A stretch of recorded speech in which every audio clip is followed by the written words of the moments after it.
aspirants, I welcome you all to newspaper analysis of Shankar IAS Academy. Let's look into the list of articles that we are going to discuss today. In this first article, we'll be discussing about tungsten mining and what are the properties and applications of it. In the second article, we'll be seeing about Asiatic Lion. In the third article, we'll be seeing about Kumbh Mela. And in the fourth article, we'll be seeing about the recent landslide that happened in Uganda. So without any delay, let us get into the news article discussion. Now look at this article about tungsten. It is in news because Tamil Nadu Chief Minister Mr. M.K. Stalin has requested Prime Minister Mr. Narendra Modi to cancel the tungsten mining rights that has been awarded to a private company. Now, he has asked for cancelling this particular order because this proposed mining site is located very closer to a biodiversity heritage site. So, this is what the news article is about. Here, knowing about tungsten from the prelims perspective is very, very important. That is why we have chosen this particular article. So, let's start with the basics of tungsten. See, this tungsten has the symbol W with atomic number 74 and it has the highest melting point. Here you can see that it has highest melting point like 3422 degrees Celsius. This means that it has excellent thermal conductivity and it can withstand any kind of extreme temperature. And because of that property, this tungsten is used in many other places. Apart from this, it is denser and it is corrosion resistant and it is very silvery gray in color and it has high tensile strength. Meaning if you are going to rip this particular bar of tungsten, it can withstand the highest stress that you apply to this metal. And it has the highest hardness as well. These are certain properties of tungsten. Now talking about the application, it is used in cutting tools to cut any metal. And it is also used in drill bits and abrasives. Apart from this, in electronics, this is a very important thing. It is often asked in competitive examination. So it is actually used as a filament in bulbs and X-ray tubes. If you ask why, it has the highest thermal conductivity, right? So even after glowing for a longer period of time, even if it is very heat, it will not be turning off. That is the reason why it is used in electronics as a filament, especially in bulbs and X-ray tubes. Then it is also used in armor-piercing projectiles and it is even used in missiles. And in aerospace, it is used as a heat resistant component. So because of its very important property, that is having the highest melting point and having the highest thermal conductivity, it is used in these places, heat resistant component. Now talking about the global distribution, see, China has the 85% plus tungsten around the globe. Followed by that, Russia has the highest and the Bolivia has the highest. When we talk about the distribution in India, Karnataka has really 42% and Rajasthan has 27% and Andhra Pradesh has 17%. So far we saw about tungsten, we saw about the properties of tungsten, then we saw about its application and distribution. So with this understanding, let us try to solve this particular preliminary question. Which of the following states in India has largest known reserve of tungsten? Here the correct answer is option B, Rajasthan, because Andhra Pradesh and Karnataka is not in the option list. That is why Rajasthan is the highest among these four states. So with these learned points, now let us move on to the next news article discussion. Now look at this article about Asiatic Lion. This is actually a case study from Gujarat where people have started to coexist with Asiatic lions. So from the prelims perspective, let us revise about Asiatic Lion and certain facts that you have to remember. So let's start with the scientific name. The scientific name of Asiatic lion is Panther leo persica and its common name is Indian lion or Asiatic lion. When we talk about the protection status in IUCN, it is endangered, meaning the number of individuals has been reduced more than 70% in the past 10 years. When we have this kind of status, then we call it as endangered. It means that it is in the risk of extinction. When we talk about the CITES convention, it is in appendix 1, meaning you cannot trade the particular animal without the approval of the government, and the trading of this is highly restricted and protected. And when we talk about the Wildlife Protection Act 1972, it is under scheduled 1, meaning you cannot hunt this particular animal, and if any harm or if you are hunting this particular animal, you will be given a highest fine or imprisonment even. So this is the protection status that has been provided when it comes to Asiatic lions. Talking about the habitat and population, see, its habitat and population is extensively seen in Gujarat, primarily in the Gir Forest National Park, and its range is actually increasing in non-protected area due to certain conservation efforts taken by our government. When we talk about the population, according to 2020 census, nearly 674 Asiatic lions are there in India, and the growth rate is nearly 6% annually, and the range is actually extending nearly 36% during the same duration from 2015 to 2020. So this is the fact when we talk about the population. Moving on, talking about the physical and behavioral features.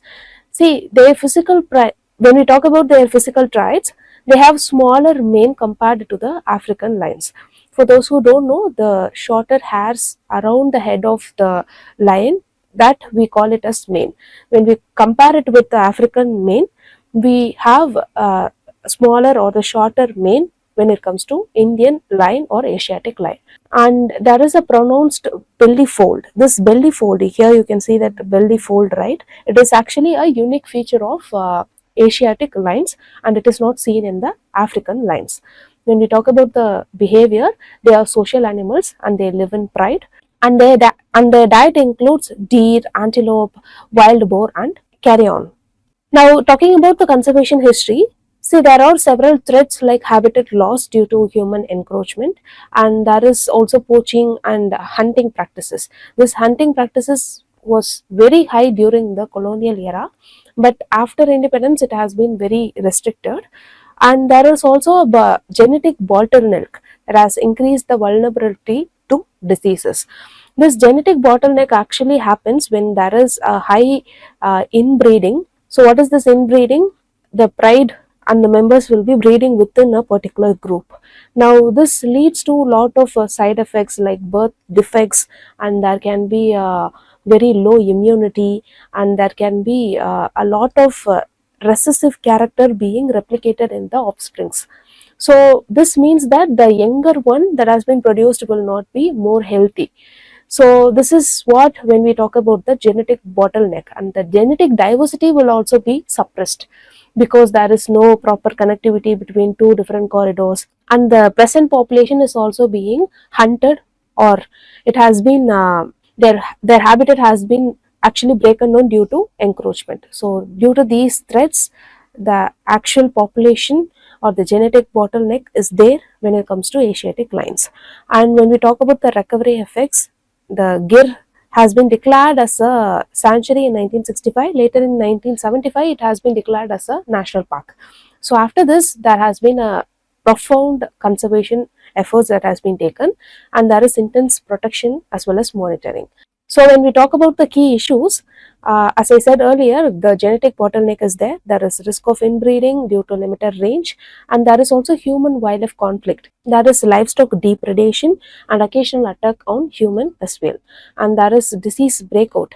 And due to the genetic diversity is very limited, the immune system is also very limited in the newer offsprings. So when there is a disease breakout, it spreads very easily among a very population. So this is a very important challenge that you have to remember. And we can actually notice behavior when it comes to Asiatic lions or lions in common.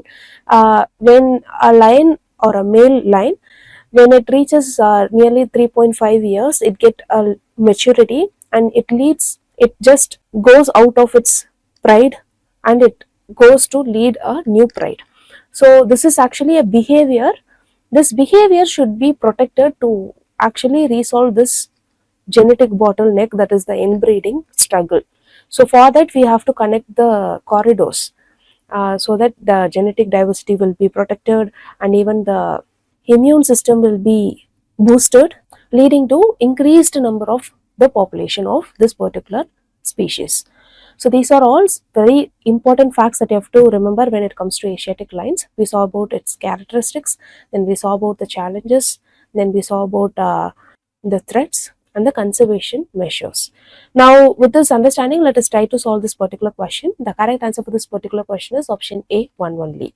Only the first statement is correct here. Both the second and third statement is incorrect. So with these learned points, now let us move on to the next news article discussion. Now look at this article about Mahakumbh Mela. It is going to occur from January 13 to February 2026 next year in Prayagraj, which is in Uttar Pradesh.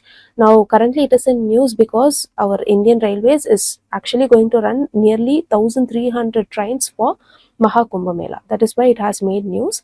So from the prelims perspective, let us revise about Mahakumbh Mela because it is obviously going to be in the preliminary examination. So let's start with what is this Mahakumbh Mela.